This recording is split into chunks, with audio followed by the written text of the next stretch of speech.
oleh tentang pelayanan pandu.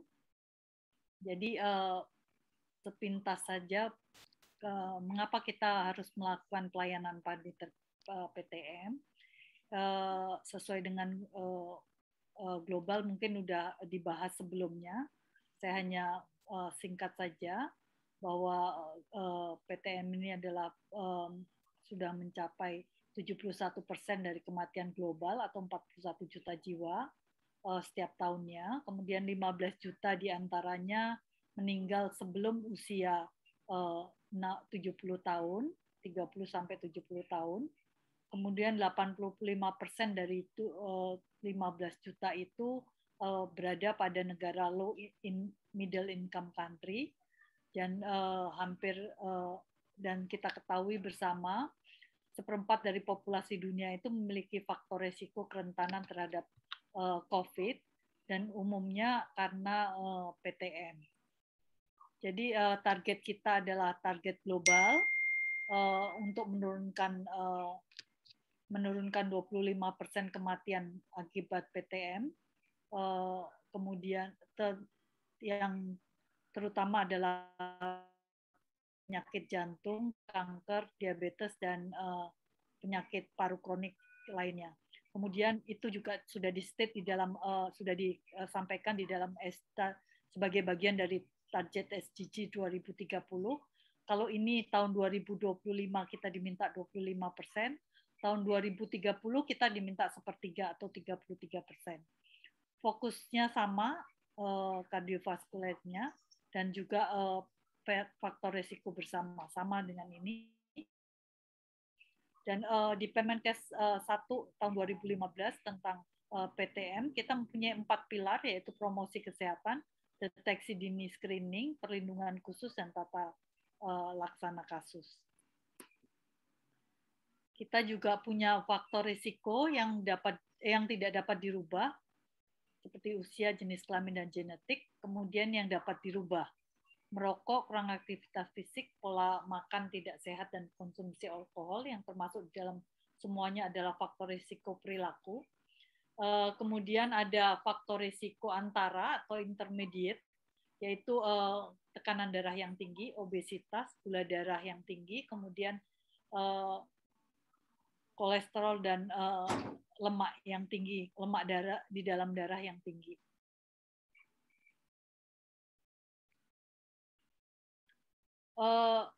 Kita ketahui juga biaya pelayanan kesehatannya juga semakin hari semakin meningkat. Dari 2017 sampai 2019 meningkat terus.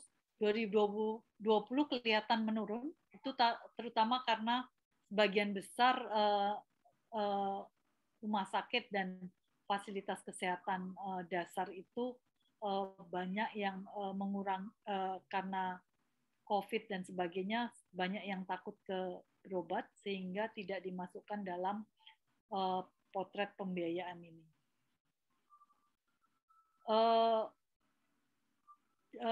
Kita punya pilar untuk transformasi, ada 4 pilar.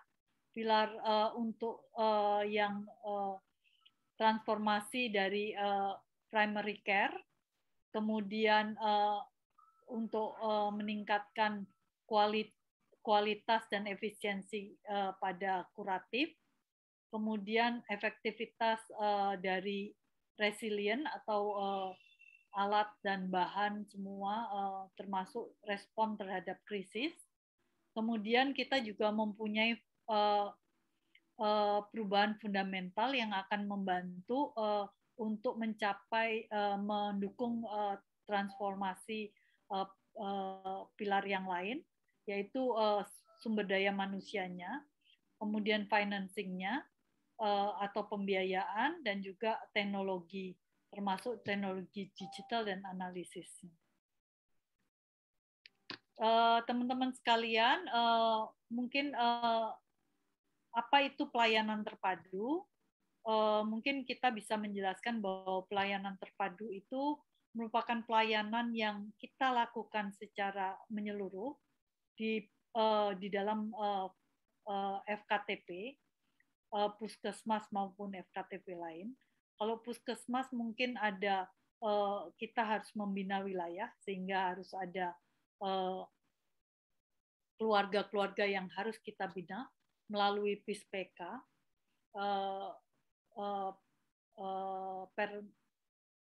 Perkesmas atau perawatan kesehatan masyarakat, dan juga melalui kegiatan-kegiatan upaya kesehatan berbasis masyarakat. Ini semua jadi FKTP atau Puskesmas diharapkan dapat membina keduanya ini, mulai keluarga maupun KBM. Kemudian dalam tata hubungannya, FKTP yang ada swasta dan sebagainya harus berkoordinasi dengan Puskesmas untuk membagi rata wilayah-wilayah dan orang-orang yang keluarga-keluarga yang harus dilakukan pembinaannya. Tentu saja dalam koordinasi ini akan ada nantinya bahkan kita harapkan ada referral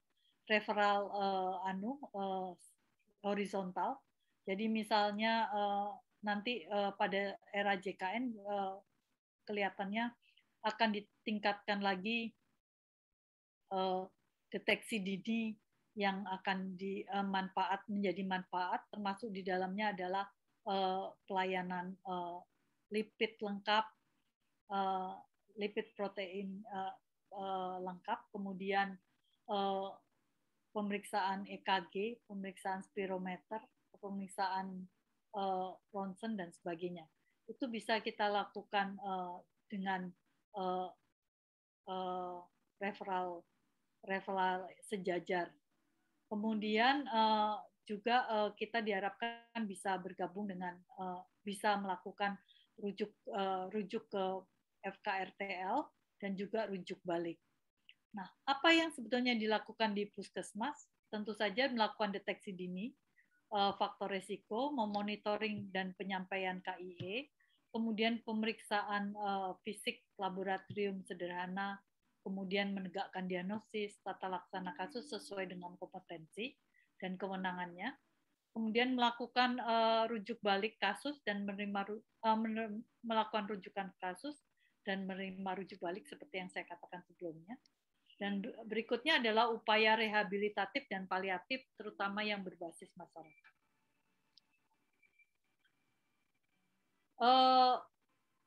Lalu apa ruang lingkup kita? Yaitu melakukan pencegahan, pengendalian, dan tata laksana yang terintegrasi. Ada kata integrasi ini yang utamanya untuk menjadi untuk tindak lanjut faktor risiko dan penyakit tidak menular seperti penyakit tadi yang saya sebutkan, serta penyakit PTM lainnya di Puskesmas dan FKTP. Sasarannya adalah penduduk usia 15 tahun ke atas yang datang ke Puskesmas dan FKTP untuk kunjungan sakit maupun kunjungan sehat. Jadi tidak hanya kunjungan sakit, tapi kunjungan sehat juga.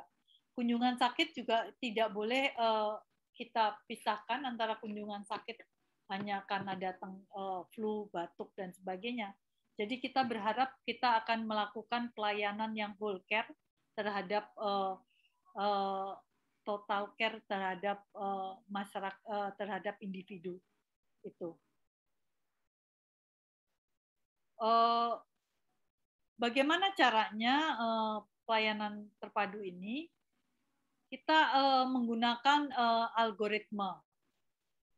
Algoritma ini yang kita akan gunakan nantinya. Algoritma ini apa sih? Kenapa mesti kita pakai algoritma ini? Kita berharap dengan algoritma ini kita bisa melihatnya secara menyeluruh, tidak melupakan langkah-langkahnya. Kemudian penanganannya PTM jadi lebih terarah dan terpadu kepada sasaran yang jelas. Kemudian faktor risikonya juga dapat terdeteksi secara dini, dan dokter yang merawat juga dapat melakukan penelusuran pengobatan dan riwayat pengobatan sebelumnya. Kemudian juga apabila kita menggunakan ini secara terus-menerus, itu akan meningkatkan keterampilan petugas dalam penanganan PTM ini. Diharapkan kegiatan algoritma pandu ini juga terintegrasi dengan BPJS. Jadi pada prinsipnya ini semua sudah kita bicarakan, bisa termasuk di dalamnya dalam integrasi dengan BPJS dan pemanfaatan teknologi informasi yang ada di BPJS. Nah, ini algoritmanya. Kita berikutnya kita coba lebih dalam lagi melihat algoritmanya. Algoritma ini mempunyai beberapa langkah. Ini langkah pertama, kedua, ketiga, 3A, 3B, dan seterusnya untuk ini masing-masing. Kemudian apabila ini sudah dilaksanakan, kita masukkan juga, kita lakukan step keempat, yaitu penilaian prediksi faktor risiko untuk PTM-nya. Coba kita lihat satu-satu dari langkah yang pertama. Kita harus mendapatkan klien. Klien kita dari mana? Klien atau pasien kita itu pengunjung puskesmas lebih dari 15 tahun. Apakah dia datang karena penyakit tidak menular atau penyakit lain yang ada. Bahkan bisa dilakukan oleh teman-teman yang di gigi di klinik-klinik lain yang ada di lingkungan FKTP tersebut. Maksudnya poli-poli yang ada di FKTP. Kemudian kita juga mendapatkan rujukan dari Posbindu atau Posyandu Lansia yang kita lakukan juga sama seperti ini. Kemudian intervensi lanjutan dari PISPK. Jadi kalau di PISPK ditemukan, kita lakukan sama seperti ini. Kita juga mendapatkan pasien rujuk balik dari FKRTL atau kita dari pasien yang kontrol kepada kita. Langkah kedua itu adalah anamnesa faktor risiko PTM, termasuk di dalamnya pola makan yang tinggi gula, garam, dan lemak, kurangnya konsumsi buah dan sayur, kebiasaan merokok, kebiasaan kurang aktivitas fisik, kemudian apakah mereka berat badan yang berlebihan. Kemudian kita juga melihat, mohon maaf saya lupa mencantumkan, termasuk di dalamnya adalah riwayat-riwayat di dalam keluarga untuk melihat kemungkinan mereka untuk terkena penyakit tidak menular lainnya. Kemudian kita juga harus mengidentifikasi adanya perempuan usia 30 sampai 50 tahun yang sudah menikah atau pernah berhubungan seksual untuk mendapatkan deteksi dini dari IVA dan Sadanis. Kita lanjut dari situ. Kita lakukan setelah anamnesa, kita lakukan pemeriksaan. Pemeriksaannya utamanya adalah tekanan darah, gula darah. Kita periksa berat badan, tinggi badan untuk mendapatkan indeks massa tubuh. Kemudian lingkar perut untuk melihat adanya obesitas sentral. Kemudian spekulo nanti kita akan lebih jauh pada langkah berikutnya. Kemudian kita juga diharapkan memeriksa HB, karena pada mereka yang dengan HB ini kita bisa melihat kemungkinannya adanya kemungkinan kanker, kemudian juga kemungkinan talasemia dan sebagainya. Pada saat ini sedang dikaji untuk deteksi dini pada mereka-mereka yang hipertensi dan diabetes mellitus. Kita akan melakukan pemeriksaan profil lipid, kemudian HbA1c kepada seluruh penduduk usia 18 tahun, kemudian EKG untuk orang yang hipertensi dengan usia lebih dari 40 tahun. Ini langkah berikutnya. Dari pemeriksaan tadi, kita kalau apabila kita menemukan mereka perokok dari anamnesa, diharapkan mereka akan didorong untuk mendapatkan konseling upaya berhenti merokok. Dan apabila mereka sudah usia lebih dari 50 tahun, kita harapkan akan diperiksa spirometri untuk melihat adanya PPOK. Ini juga spirometri ini akan diarahkan untuk meningkatkan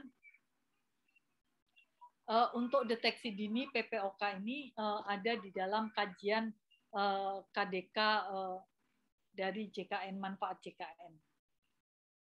Kalau kita lihat apakah dia merokok atau tidak merokok, kita dorong dia untuk mendapatkan upaya berhenti merokok. Bagi mereka yang mendapatkan upaya berhenti merokok, kita akan lihat apakah mereka bisa dilakukan untuk mendapatkan konseling atau tidak. Kalau setelah mereka mendapatkan konseling, mereka diharapkan akan mendapatkan KIE tentang perilaku hidup sehat di dalamnya, termasuk seluruh paket manfaat, paket daripada perilaku hidup sehat, termasuk diet, olahraga, tidak merokok, dan sebagainya. Apabila mereka tidak bisa dilaksanakan di puskesmas untuk konseling upaya berhenti merokok, kita bisa referral ke FKRTL. Berikutnya adalah langkah untuk perempuan yang usianya 30 tahun ke atas, 30 sampai 50 tahun, yang sudah menikah atau pernah berhubungan seksual. Itu kita lakukan pertama adalah sadanis. Pada pemeriksaan sadanis, kita lihat apakah ada benjolan atau tidak ada benjolan. Kalau tidak ada benjolan, kita kembalikan dia untuk mendapatkan paket KIE, paket untuk kita berikan komunikasi, informasi, dan edukasi tentang perilaku hidup sehat. Apabila ada benjolan, berarti kita rujuk ke FKRTL. Berikutnya untuk pemeriksaan IPA. Kita lakukan inspekulo dulu di serviks. Apakah ada tanda-tanda kanker? Apabila ada tanda-tanda kanker, kalau ada kita langsung rujuk ke FKRTL. Kalau tidak, kita lakukan tes IPA. Apabila tes IPA ini ada positif atau negatif. Kalau negatif, kita kembali lagi, kita berikan ke paket KIE. Kalau dia positif, kita cek kembali apakah mereka akan mempunyai, apakah klien mempunyai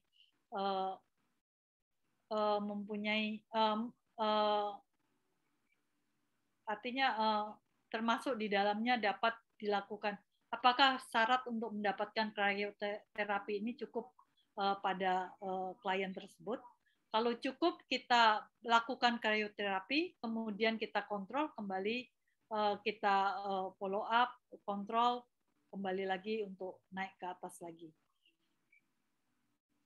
Kalau misalnya dia tidak bisa kita lakukan, berarti kita lakukan rujuk ke FKRTL.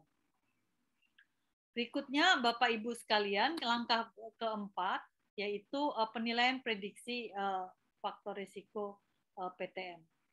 Tentu saja dalam prediksi faktor risiko ini kita harapkan apabila dapat nanti kita obati. Penilaian ini akan saya jelaskan lebih lanjut nanti pada slide berikutnya. Itulah kira-kira dari algoritma ini. Alur dari algoritma ini diharapkan bisa menjadikan kita sebagai ini lebih komprehensif melihat semuanya secara utuh. Jadi tidak lupa dalam step-step ini sehingga tidak tertinggal mereka semua. Kalau mereka datang dengan dengan rokok, kebiasaan rokok, kemudian obesitas, berarti mereka akan mendapatkan paket pelayanan yang lengkap untuk itu, konseling yang dibutuhkan. Kita lanjutkan. Sekarang kita masuk ke prediksi resiko PTM. Apa itu prediksi resiko PTM? Prediksi resiko PTM ini adalah cara untuk menilai resiko PTM yang terjadi 10 tahun ke depan. Prediksi ini dilakukan berdasarkan jenis kelamin, usia, kemudian tekanan darah sistoliknya, kemudian status merokok atau tidak merokok, kemudian kita lihat lagi, kita ada dua tabel untuk prediksi ini. Dua jenis tabel ini berdasarkan dari hasil laboratorium, berarti kita membutuhkan nilai kolesterol dan diabetes kolesterol dan juga gula darah, artinya diabetes atau tidak. Kemudian hasil laboratorium, tanpa hasil laboratorium kita menggunakan indeks massa tubuh. Itu yang cara penilaiannya, dan tabel prediksi ini diadaptasi dari WHO Cardiovascular Disease Vascular Disease Risk Chart. Jadi chart atau tabel yang telah dimodifikasi oleh WHO. Kapan digunakan chart ini? Pertama tentu saja usia 40 tahun ke atas. Kalau di bawah itu kita tidak melakukan. Yang kedua, mempunyai riwayat merokok. Kemudian mempunyai berat badan yang berlebih. Mereka mempunyai hipertensi dan diabetes. Mempunyai riwayat keluarga yang kelainan jantung, pembuluh darah pada usia yang muda. Kemudian riwayat keluarga yang menderita diabetes mellitus dan hipertensi. Itu yang kira-kira yang utama yang harus dilakukan ini. Tapi tentu saja bisa juga pada mereka-mereka yang tidak punya kebiasaan ini. Ini adalah yang menggunakan hasil laboratorium. Kita bisa lihat ini adalah untuk yang tanpa diabetes. Ini yang orang-orang dengan diabetes. Nah, antara kiri dan kanan, cara pemakaiannya sama. Kita lihat dari yang tidak diabetes, kita tentukan usianya. Ini langkahnya adalah kita tentukan dia diabetes atau tidak diabetes. Kalau diabetes, kita pilih yang ini. Kalau tidak diabetes, kita pilih ini. Kemudian kita lakukan pilihan. Dia laki-laki atau perempuan. Jadi jenis kelaminnya laki-laki atau perempuan. Sebelah kiri ini 2 row di sebelah kiri, dua kolom di sebelah kiri. Ini adalah untuk laki-laki. 2 kolom sebelah kanan ini adalah untuk perempuan. Demikian juga yang diabetes. Ini laki-laki, ini perempuan. Kemudian kita lihat dia usianya. Di sini ada range 5 tahun, per 5 tahun, 40 sampai 44, 45 sampai 49, dan seterusnya. Kemudian kita lihat sistoliknya, tekanan darah sistoliknya. Ini ada terbagi dari kurang dari 120 mm raksa, kemudian milimeter Hg, kemudian 120 sampai 139, 140 sampai 159, 160 sampai 179, kemudian di atas 180.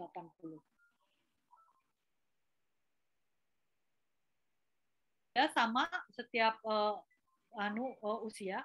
Kemudian di bawah sini adalah tabel untuk kolesterol total. Jadi kita menggunakan kolesterol total, Bapak Ibu sekalian. Kolesterol total ini kita hitung dari, kalau misalnya dia kurang dari 150 mg per desiliter, itu sama dengan kurang dari 4 milimol per liter. Jadi kita menggunakan yang sebelah kiri menggunakan milimol per liter. Jadi ini ada keterangan untuk menginikannya, untuk mengkonversikannya. Jadi 154, 150 sampai 189,5, 190 sampai 220,15, kemudian 129,5, kemudian 129 sampai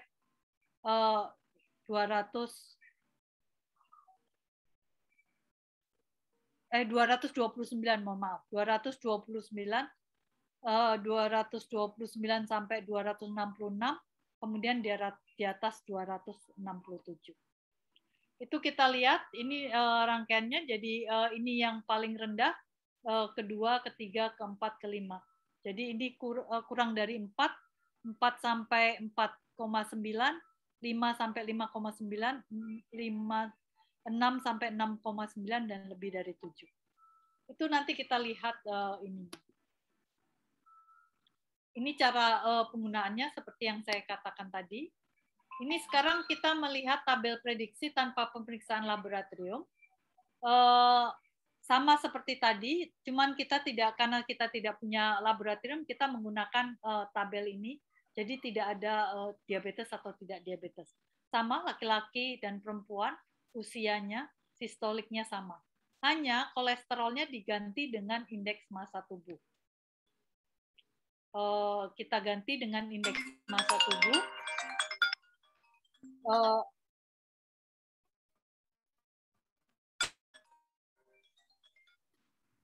Kita ganti dengan indeks massa tubuh. Jadi kita sama penggunaannya, stepnya sama dengan yang menggunakan laboratorium.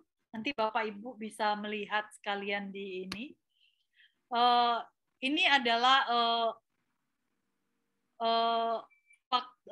tindak lanjut dari prediksi menggunakan laboratorium maupun tidak menggunakan laboratorium.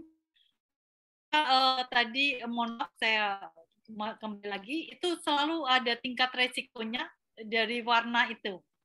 Warna ini menunjukkan kalau hijau itu kurang dari 5%, kuning adalah 5 sampai kurang dari 10%, orange itu adalah 10 sampai kurang dari 20%, kemudian merah biasa itu adalah 10 sampai kurang dari 30, dan merah tua ini itu adalah lebih dari 30%.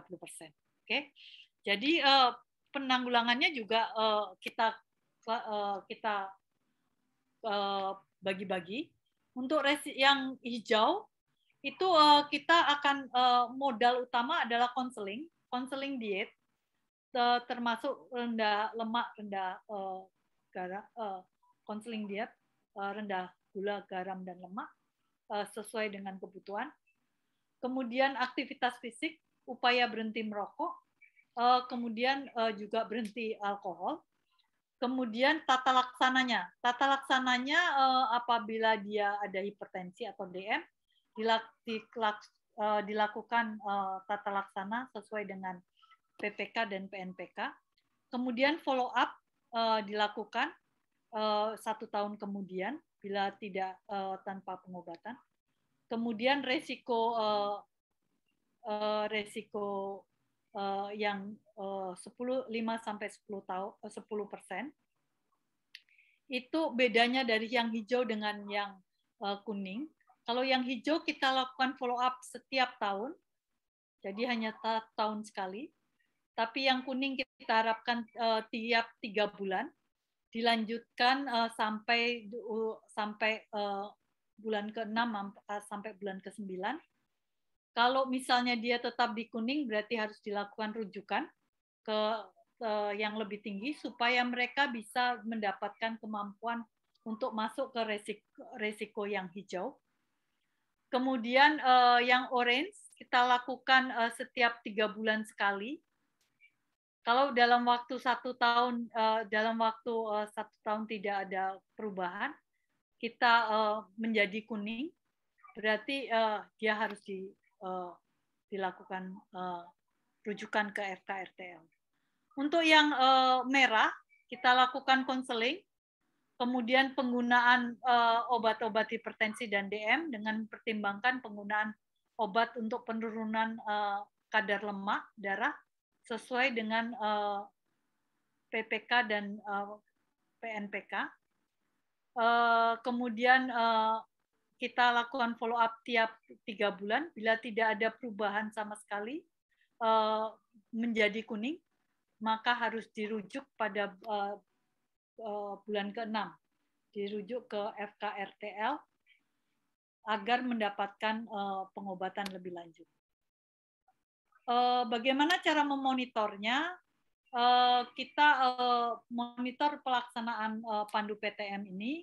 Kita lakukan ada 3 DO-nya, yaitu melakukan pembinaan Posbindu, melakukan pelaksanaan tata laksana sesuai dengan PNPK atau PPK 1, dan penggunaan carta dalam penanggulangan PTM. Nah, ini pencatatannya, ini pencatatan harian yang dilakukan oleh di Puskesmas, tentu seperti biasa, identitasnya, riwayat PTM-nya, faktor risiko PTM, pengelolaan faktor risiko, tata laksana, itu dicatat dalam status dan rekap harian. Kemudian rekap bulanan FKTP Kabupaten dan Provinsi adalah jumlah total pengunjung usia 15 tahun berdasarkan usia, jenis kelamin dan usia. Kemudian pengunjung lebih dari 15 tahun berdasarkan jenis kelamin, usia, dan faktor risikonya. Kemudian pengelolaannya, bagaimana pengelolaannya. Kemudian jumlah pengunjung yang menyandang PTM, berapa yang kita layani. Kita melakukan monitoringnya melalui input, proses, output, kemudian evaluasi IKK Pandu PTM, SPM Yankes usia produktif, kemudian SPM Yankes hipertensi dan diabetes mellitus. Itu mungkin yang bisa saya sampaikan. Ini ada di kasus nanti Bapak Ibu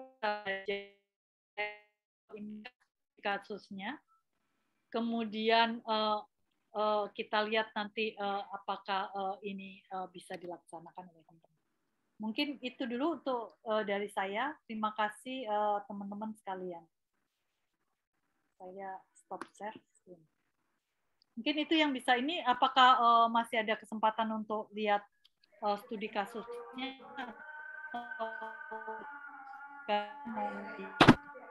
Kerjakan sendiri. Ya. Terima kasih Bu Sandra atas paparannya. Mungkin jika akan melakukan pembahasan studi kasus, kami rasa masih ada waktu, Bu. Bisa dipersilakan. Izin kalau studi kasus, saya mohon ada volunteer yang bisa ikut kegiatannya. Salah satu teman-teman ada yang menjadi volunteer, coba raise hand. Siapa yang bisa? Silakan. Dari puskesmas atau dari klinik.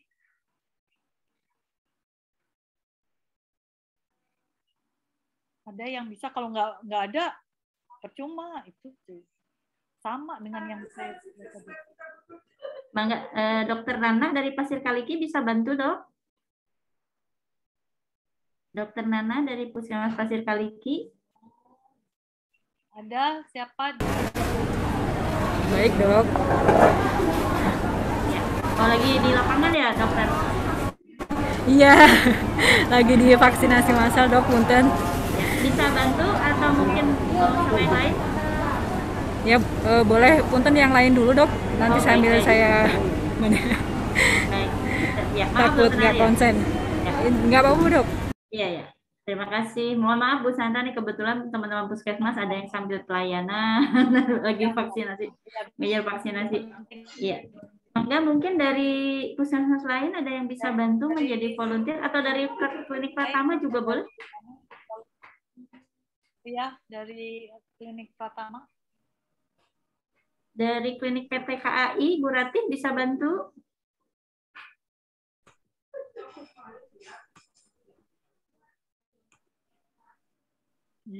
Aduh, ini pada pemalu-pemalu nih, Dok.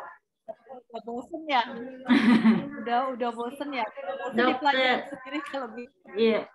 Dokter Rusman, bisa bantu Dokter Rusman? Dari Sukawarna, Dokter Rusman bisa bantu? Oh, sepertinya juga sambil pelayanan ini, Dok.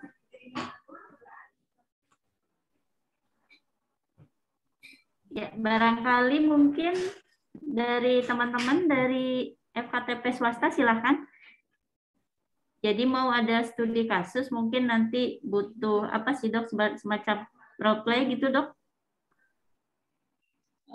Role play. Untuk Ya, membantu menjawab ya. Iya, bantu menjawab ya, baik. Ya, Atau mungkin dijawab rame-rame, Dok. Beraninya mungkin di chat room nanti menjawab rame-rame gitu biasanya. Oke. Ya, Silakan. mohon aktif ya semuanya, mohon bantuannya. Oke. Jadi saya studi kasusnya ada nyonya SD usia 50 tahun. Ini dia pola makannya.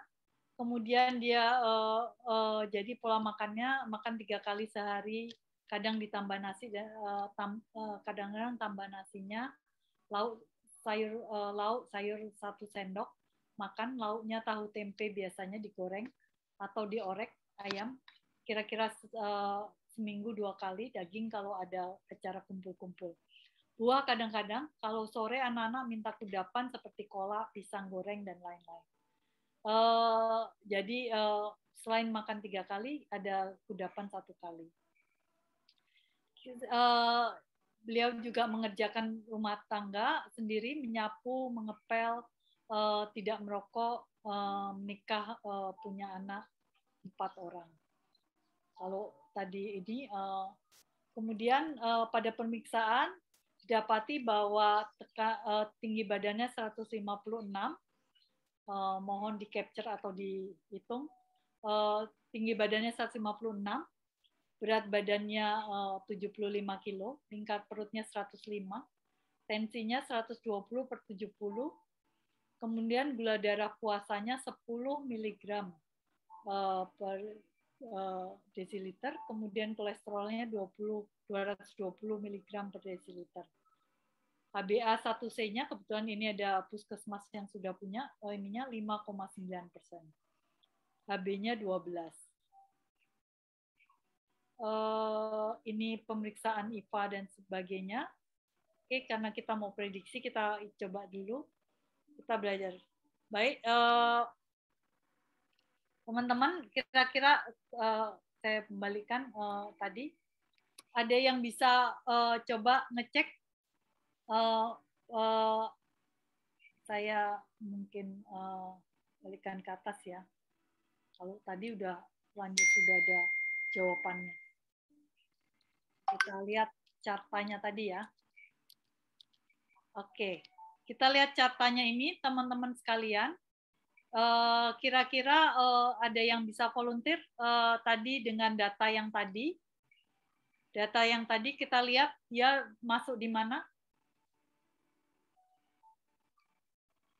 Dari hasil chat boleh nanti saya bacakan. Oh, materi belum di itu ya? Belum di-share ya? Kalau materi baru di-share, Dok, tadi. Okay. Di awal pertemuan, di awal materi ini.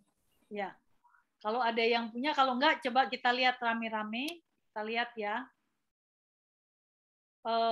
Saya balik karena nggak ada yang bisa volunteer, nggak ini, coba saya liatin yang jawaban, langsung ke jawaban saya aja ya.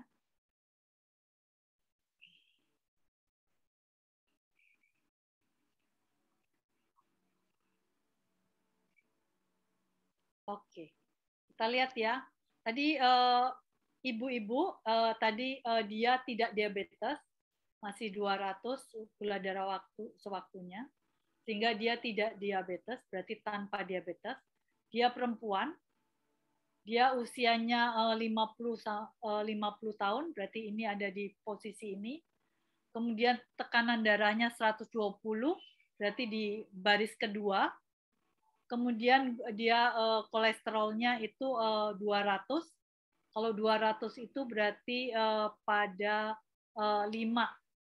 5 itu berarti 1, 2, 3, 4. Mohon maaf ini kesalah. 5 berarti hijau nih dapatnya.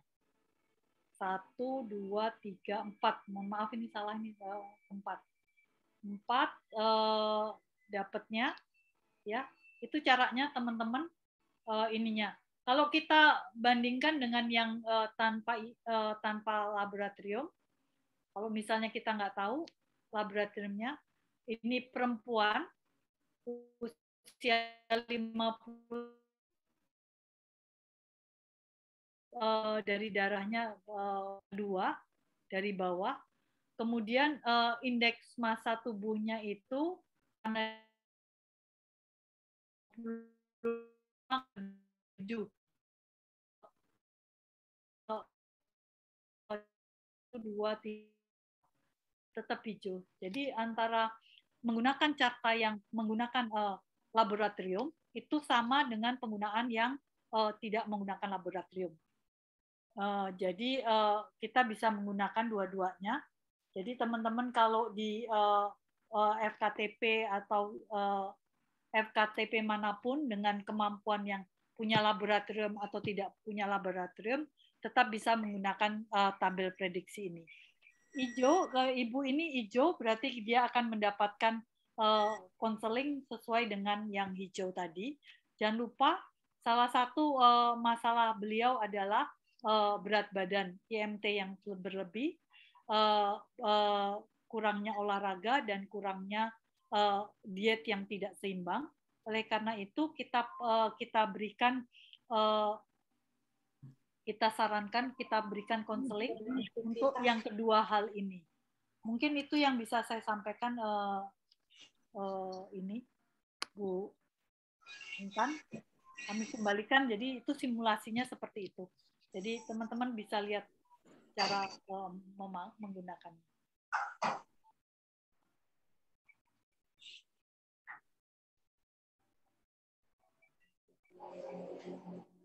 Saya kembalikan. Silakan Bu Intan. Baik, terima kasih Bu Sandra atas materi yang telah disampaikan. Bapak dan Ibu, mungkin dari penjelasan tadi ada yang ingin ditanyakan. Silakan boleh untuk dituliskan di kolom chat atau biar langsung saja kita boleh raise hand.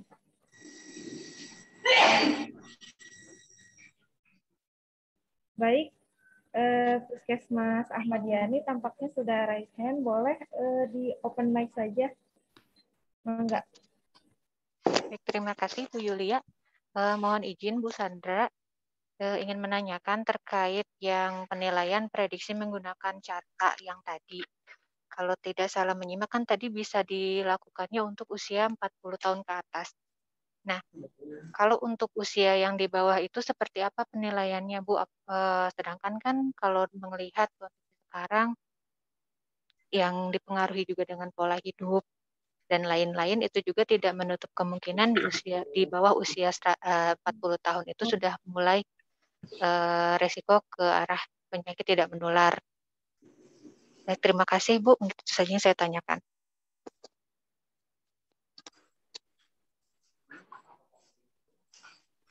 Baik, Bu Sandra mungkin bisa direspon, belum di unmute Bu.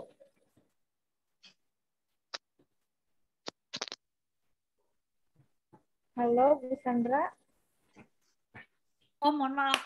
Iya, Anda silakan. Ya, mohon maaf.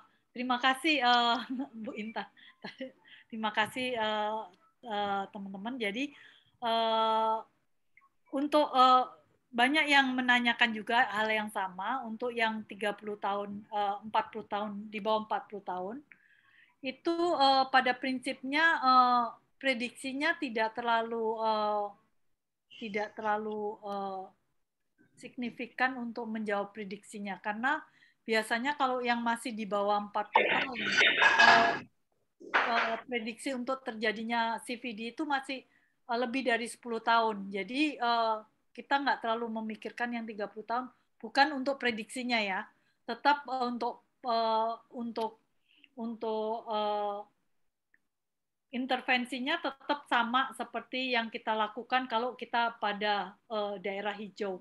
Jadi dianggap yang di bawah 40 tahun itu adalah semuanya masih hijau karena mereka masih faktor risiko untuk prediksi untuk terkenanya penyakit jantung itu masih jauh, antara 15 ke 20 tahun, berarti kan nanti 40 tahun kita nilai kembali.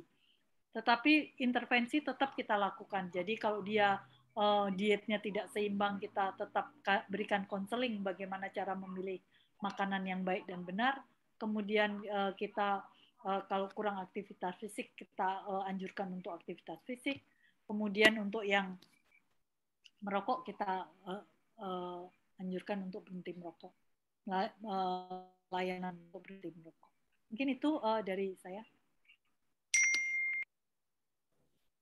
Baik, ada lagi Bapak dan Ibu yang ingin bertanya?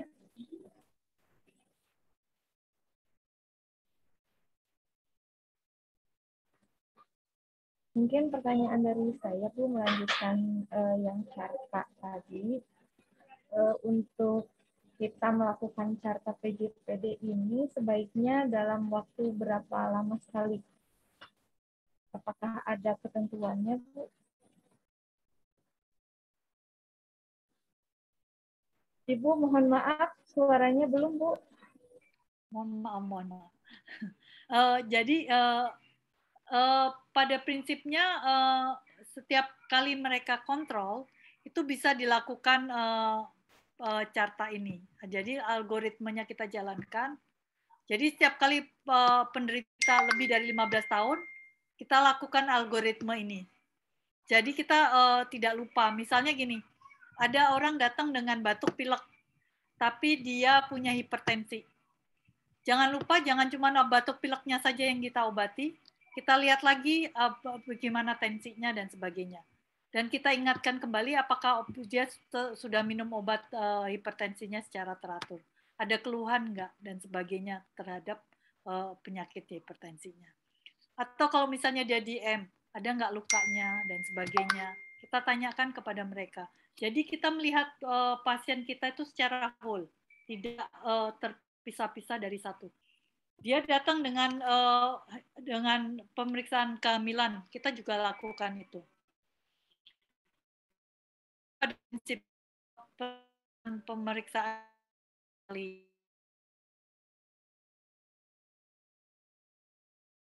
karena tidak terlalu sering ya teman-teman sekalian, itu bisa dilakukan dengan memberikan stabilo. Kita punya stabilo hijau, stabilo kuning, orange, merah, kita berikan di situ.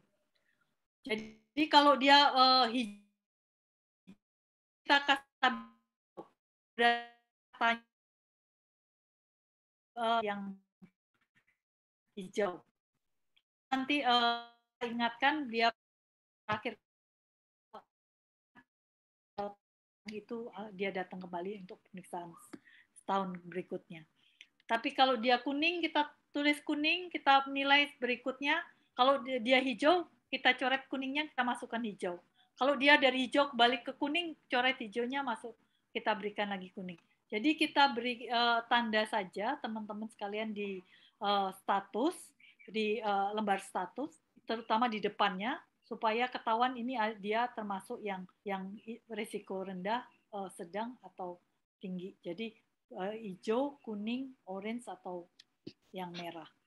Mungkin itu jawabannya.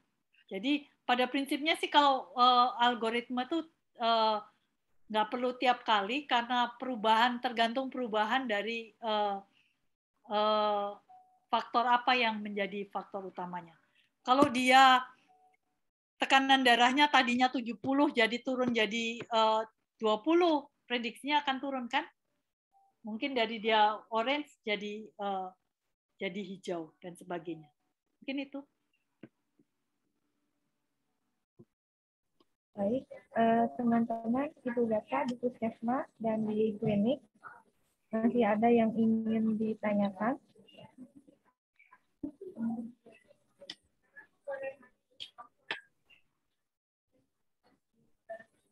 Sudah cukup?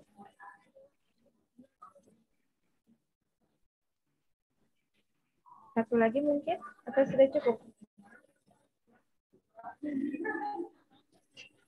Baik, kalau memang sudah cukup, mungkin pertanyaan-pertanyaan yang belum dijawab bisa disimpan dulu. Besok kita masih ada pertemuan satu hari lagi, Bu. Melanjutkan pertemuan kita hari ini. Baik, saya ucapkan terima kasih banyak kepada Bu Sandra sudah berkenan di tengah-tengah kesibukannya masih menyempatkan waktu untuk menyampaikan materi-materi tentang Pandu PPM khususnya. Mudah-mudahan ke depannya kalau misalkan kita masih memerlukan bantuan dari Bapak dan Ibu di Kemenkes masih bisa berkenan untuk berbagi lagi bersama kami. Baik Ibu, mungkin kita masih akan melanjutkan kegiatan kami. Apabila Ibu akan melanjutkan kesibukannya, dipersilakan.